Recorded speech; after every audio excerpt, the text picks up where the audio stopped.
get it. What's going on, everybody? Welcome to the SchuZ Show. Hope you guys are having me get back to the right one. Right, there we go. Welcome back to the SchuZ Show, everybody. I'm your host, SchuZ Schumaker. I hope you guys are all having an incredible Friday evening. Now, to give you guys a quick outline for what today's show is going to look like, I'm going to be getting into a preview of the upcoming fights this weekend, which is only really one. We're going to go to the fight going down in Chicago, Illinois tomorrow. And let me just say this. Thankfully, we got some fight announcements that came out today, which I will be breaking those down shortly as well. But this month of August and even September leading up to the Canelo, Alvarez, and Terrence Bud Crawford weekend is probably the lightest, weakest boxing schedule that I've seen for this long of a time in a very, very long time. Not a lot of big things happening, but this will be a solid fight card nonetheless. So after we get into this preview, I'll be hopping into some boxing news in regards to Romero being elevated to the full WBA welterweight champion, as well as those cards I just talked about going on in September and October from DAZN and Matchroom. I'll be breaking those down. Also getting into the future of BOXXER now that Joshua Buatsi has moved on to Queensberry, and Lawrence Okolie, Xander Zayas, and those potential fights going down as well. Also, Ryan Garcia's news that he could possibly and is expected now to move on from Golden Boy following his deal. And then the two fights that got released today that could possibly land on the November 22nd card. All that's coming up on today's show. Before I go any further, though, I want you guys to know that if you guys have any comments or questions or topics for me to discuss on today's show, leave it in the chat and I'll make sure to address that on today's show. Let's hop right into it, though. Going down tomorrow in the evening is a very underrated card. Now, it's not a massive card. There's no world championships on the line, but there is a title eliminator in the main event, and I want to break that down first. Oscar Duarte versus Kenneth Sims Jr. super lightweight title eliminator. Oscar Duarte is 29-2-1 with 23 KOs, while Kenny Sims is 22-2-1 with 8 KOs. So we get a 12-round clash with title implications going down at the Credit Union 1 Arena in Chicago. All right, this is going to be an incredible fight. Let me just put it like this. This is a very 50-50 type fight. It's very hard for me even to give my prediction on who I think is going to win because I think it's that even. For Oscar Duarte, he's a Mexican puncher riding a 3-fight win streak since his KO loss to Ryan Garcia. He most recently stopped Miguel Marduno in 7 rounds a few months ago. Kenny Sims, he's a Chicago native fighting at home on a 9-fight win streak, including a dominant decision over Kendro Castaneda. He's ranked top 5 of the WBA. Duarte is a very aggressive, heavy-handed puncher that likes to thrive in the mid-range, while Kenny Sims is a very slick boxer, sharp jab, excellent timing, and great composure. Both guys ranked in the top 5. This also is huge because for Kenny Sims, he's fighting at home for himself. Who do I have winning this fight?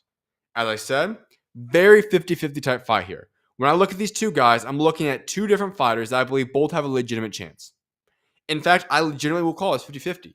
I feel like both guys have just as good of odds of winning this fight as the other one does.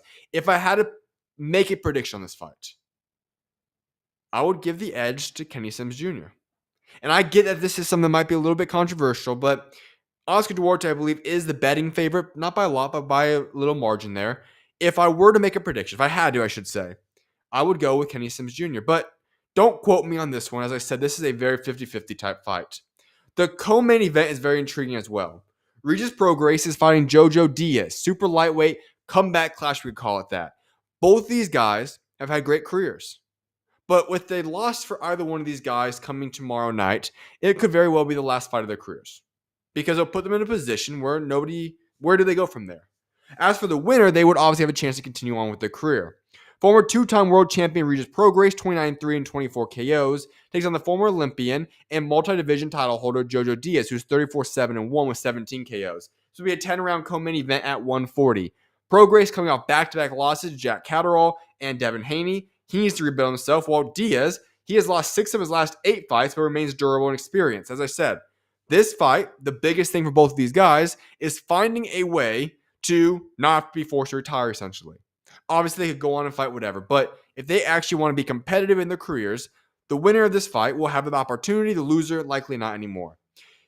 Prograis is a southpaw explosive power and strong bodywork, but he is vulnerable to slick boxers. Diaz is a southpaw, high rating IQ, solid chin, but his speed has been declining greatly, as we've seen in recent times. For Prograis, he needs to make a statement to stay relevant, as is Diaz. Who do I have winning this fight? Regis Prograis. Simple as that. I think Prograis, while the Catterall fight was not very good, nor was the Devin Haney performance, I think Prograis has a little bit more left in the tank as opposed to JoJo Diaz. Diaz is coming off 6 of his last 8 losses. That's not very good odds. And I get that Prograis lost his last 2, but look at who he fought. Jack Catterall, Devin Haney. Not the worst losses in the world. I think that Prograis will win this fight, put himself back on the map to some extent, and work his way up. Now, I don't think either guy will be world title contenders anytime in the future, but for Prograis, this is a big moment for himself. Other notable fights on this card, though, Tristan Calgruth, he'll be fighting Kareem Hackett. Joshua Edwards, somebody that I am very high on in terms of the future of heavyweight division in the American conference, in the American division. He'll be returning to the ring for his next fight. And Yair Gallardo, he'll be fighting Quentin Rankin. This is a light heavyweight fight as well. With that being said, let's hop into some boxing news going down.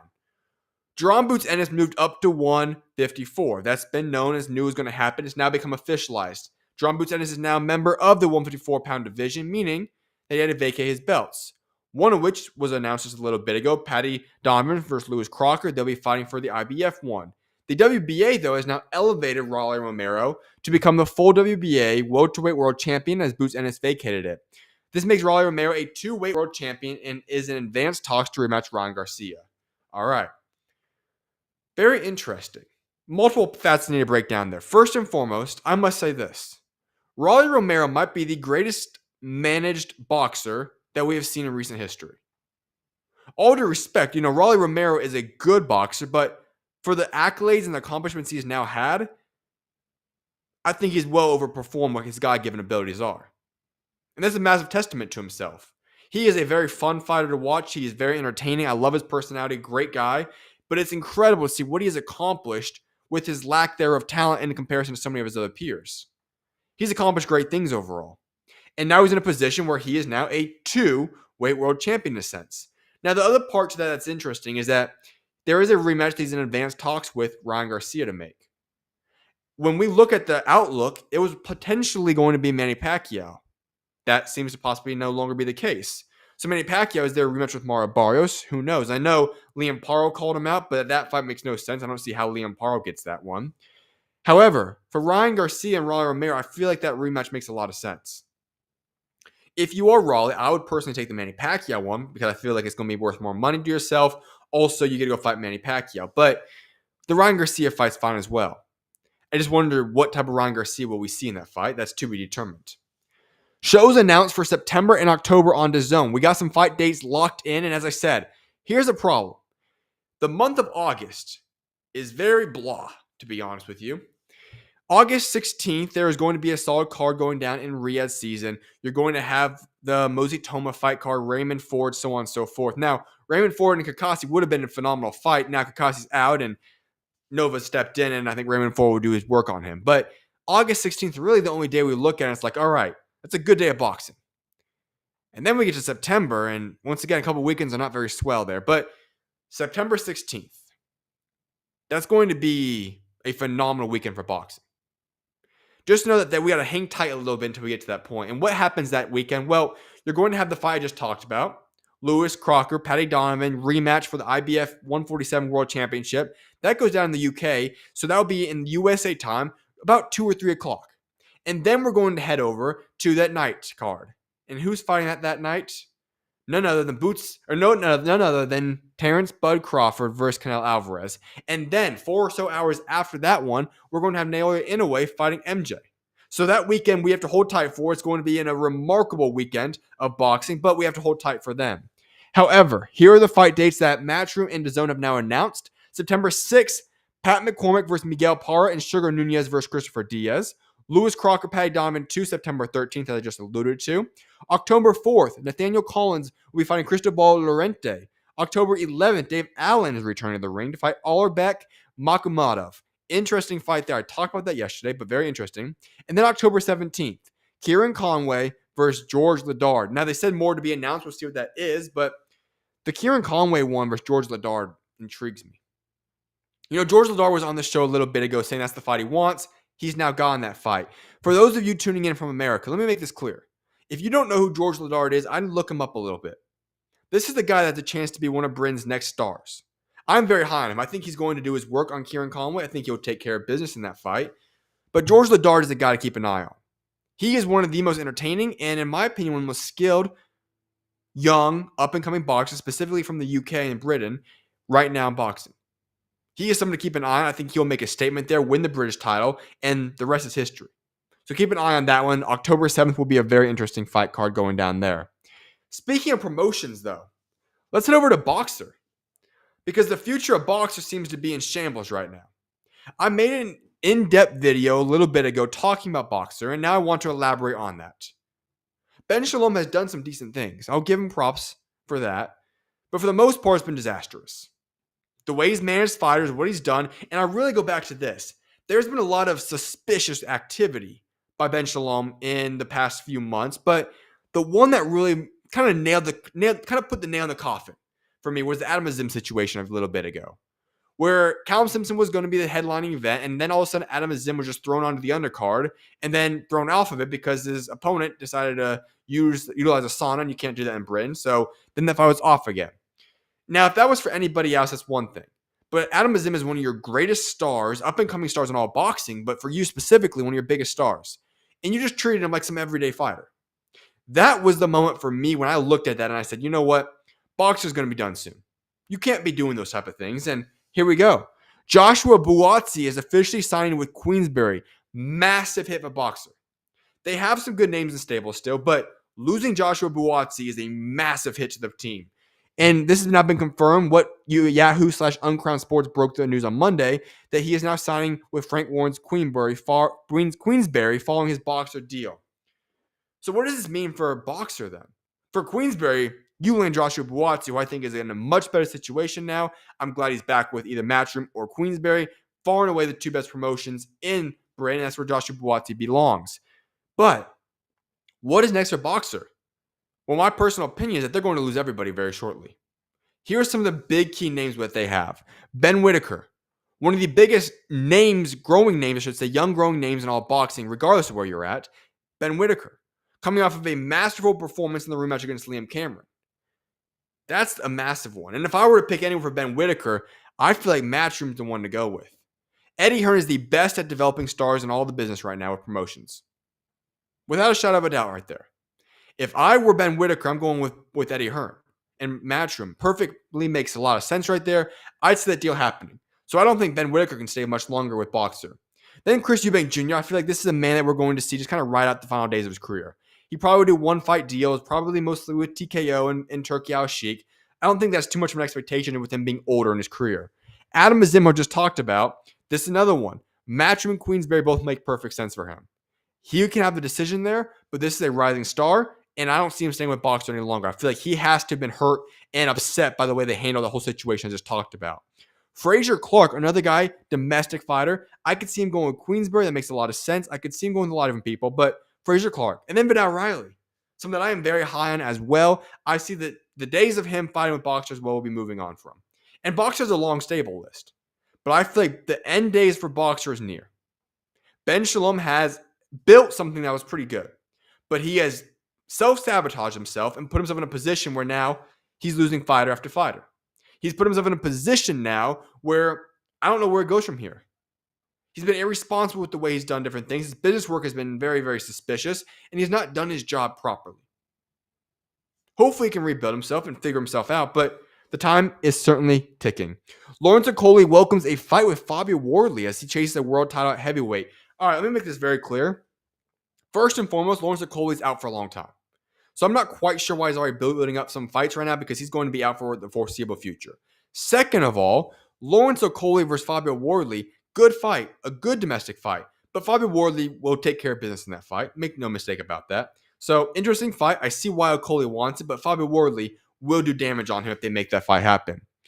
Xander Zayas versus Virgil Ortiz. We're going back and forth today on social media. I said a warning. I said, hey, Xander Zayas, I'm not a big fan of the Boots Ennis or Virgil Ortiz fights right now. Not that I'm going to be upset if they get made, but from a building himself up standpoint, that's a big jump. Jorge Garcia Perez and then going right up to these two guys, that's a big risk for himself. Even the Fundora one, but the Fundora one makes a little bit more sense. However, here we are. Supposedly, I feel like we're now getting to a point where Xander Zayas for Virgil Ortiz for a world championship will be next. And boy, would that be a high action, good fight. Virgil Ortiz would be the favorite heading into that fight. Make no mistake about that. But very interesting. And I would give massive props to Xander Zayas if he takes that fight. Because listen, he doesn't have to fight a guy like Virgil Ortiz right now. It would be fun, but for the most part, we've seen this new era of boxing. Those type of fights just don't happen like this. That would be a massive fight for the youngest world champion in boxing right now. And he doesn't have to do it. I'd be okay if he takes a little bit of a break and builds himself up a little more. But if he goes right for Virgil Ortiz, all credit and props to him. That would be a massive stepping stone for Xander Zayas, and I'd give him his flowers for that situation. Ryan Garcia plans to leave Golden Boy. Ryan Garcia has said that he has one fight left in his existing promotional agreement with Oscar De La Hoya's Golden Boy and plans to leave the company following the bout.